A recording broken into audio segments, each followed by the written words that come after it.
কেইজন মানুহে এতিয়া হেংডেমৰ কথা কৈ আছে তেওঁলোকৰ শৰীৰবিলাক আমি অলপ লক্ষ্য কৰিছোঁ তেওঁলোকৰ শৰীৰৰ যদি হাড়দিটো আপুনি বাদ দিয়ে ভালকৈ হাফ প্লেট মাংস তেওঁলোকৰ শৰীৰৰ আৰু সেই মানুহবিলাকে হেংদাং ডাঙৰ কথা কৈ আছে সেইটোৱে আচলতে খুব হাঁহি উঠিছে আৰু দ্বিতীয়তে কথাটো হ'ল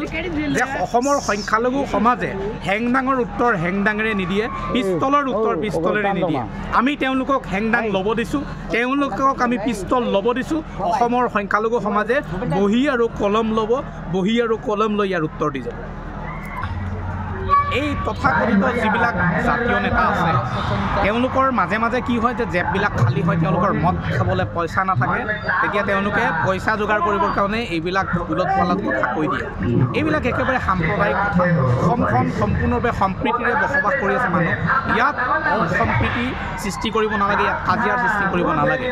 চৰকাৰক আমি দাবী উত্থাপন কৰোঁ যে এই যিবিলাক ব্যক্তি আছে যিবিলাকে সমাজখনৰ মাজত ভাগ কৰিব বিচাৰিছে অসমৰ যি শান্তি পৰিস্থিতিটোক অশান্তি দৰ্জৰ কৰিব বিচাৰিছে তেওঁলোকক বিহিত ব্যৱস্থা গ্ৰহণ কৰিব লাগে আৰু চবতকৈ ডাঙৰ কথা হ'ল চৰকাৰে এতিয়ালৈকে কোনো ব্যৱস্থা গ্ৰহণ কৰা নাই গতিকে এওঁলোকৰ পিছত চৰকাৰৰ হাত আছে নেকি আমি আমাৰ সন্দেহ হয় নাই সেইটো খুব আচৰিতজনক কথা আজিৰ তাৰিখত অসমৰ ধৰ্মীয় সংখ্যালঘুসকলক ইমান তুচ্ছ তাচ্ছিল্য কৰি আছে কিন্তু এই মুহূৰ্তত বিৰোধী শক্তি হিচাপে থকা AIDF আৰু কংগ্ৰেছে যেনেকৈ ইয়াৰ বিৰোধিতা কৰিব লাগিছিল তেওঁলোকে কিন্তু বিৰোধিতা কৰা নাই প্ৰত্যেক মুহূৰ্তত যেতিয়া মুছলমানৰ কিবা কথা আহে কংগ্ৰেছ সদায় নিমাত হৈ যায় কিন্তু তেওঁলোকে ভাবে যে মুছলমানৰ ভোটবিলাক তেওঁলোকৰ ৰিজাৰ্ভ ভোট তেওঁলোকৰ নিজা অধিকাৰ বুলি ভাবে কংগ্ৰেছে কিন্তু মিয়াৰ যেতিয়া বিপদ হয় মুছলমানৰ যেতিয়া বিপদ হয় তেতিয়া কিন্তু কংগ্ৰেছ একেবাৰে নিশ্চুপ নিমাত হৈ যায় তেওঁলোকে ভাবে যে অন্য ঠাইত তেওঁলোকে হয়তো ৰাজনৈতিকভাৱে ক'ৰবাত ক্ষতিগ্ৰস্ত কেইজন মানুহে এতিয়া হেংডেমৰ কথা কৈ আছে তেওঁলোকৰ শৰীৰবিলাক আমি অলপ লক্ষ্য কৰিছোঁ তেওঁলোকৰ শৰীৰৰ যদি হাড়দিটো আপুনি বাদ দিয়ে ভালকৈ হাফ প্লেট মাংস তেওঁলোকৰ শৰীৰৰ আৰু সেই মানুহবিলাকে হেংদাং ডাঙৰ কথা কৈ আছে সেইটোৱে আচলতে খুব হাঁহি উঠিছে আৰু দ্বিতীয়তে কথাটো হ'ল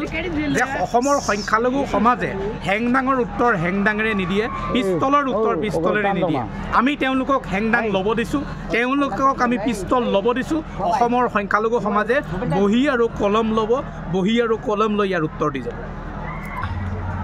এই তথাকথিত যিবিলাক জাতীয় নেতা আছে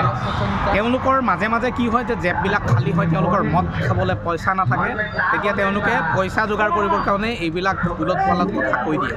এইবিলাক একেবাৰে সাম্প্ৰদায়িক কথা অসমখন সম্পূৰ্ণভাৱে সম্প্ৰীতিৰে বসবাস কৰি আছে মানুহ ইয়াত অসম্প্ৰীতি সৃষ্টি কৰিব নালাগে ইয়াত কাজিয়াৰ সৃষ্টি কৰিব নালাগে